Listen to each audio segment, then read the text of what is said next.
Hey guys, thanks for checking out this episode of Protein with Tim and the time it takes for you to devour a protein shake. I hope to give you a little bit of knowledge today. So today we're talking about gym knowledge porn, okay? That hot, sweaty, wet knowledge that you just love. So we are talking about bands for strength gains, and here's why. So one of the most common questions I get or replies on my Instagram story is, why do you use those band things around the bar? So this came from, first I saw it was Louis Simmons, and he runs a conjugate method, okay, which is basically 4 different styles of sessions. I won't go into the details of this, but in my master's degree in strength and conditioning, I was taught probably 8 years ago by a guy called Dan Baker, who's like the GOAT of Australian strength and conditioning. He taught me how to use bands and chains, and these are the kind of things we use in my gym all the time. So anyway, I get at this all the time is like, why do you use bands? So it's a little bit complex, but I'm going to simplify it. The 4 main benefits of using bands is they increase the rate of force development, which is basically your ability to move the bar fast.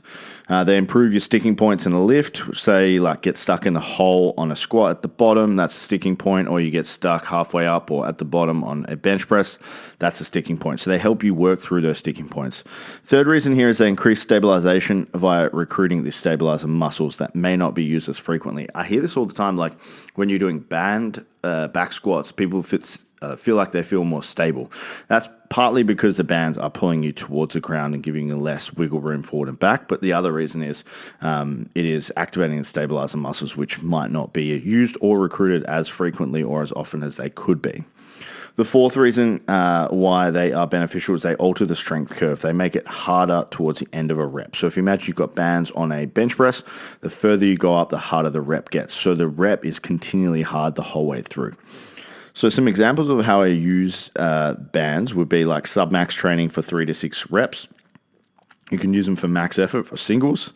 You can use them for dynamic efforts where the accommodating resistance, the bands or the chain weight would be about 25%.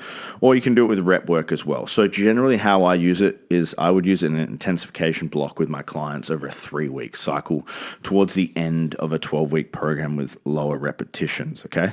I love using them in an intensification cycle for a little bit less reps than normal.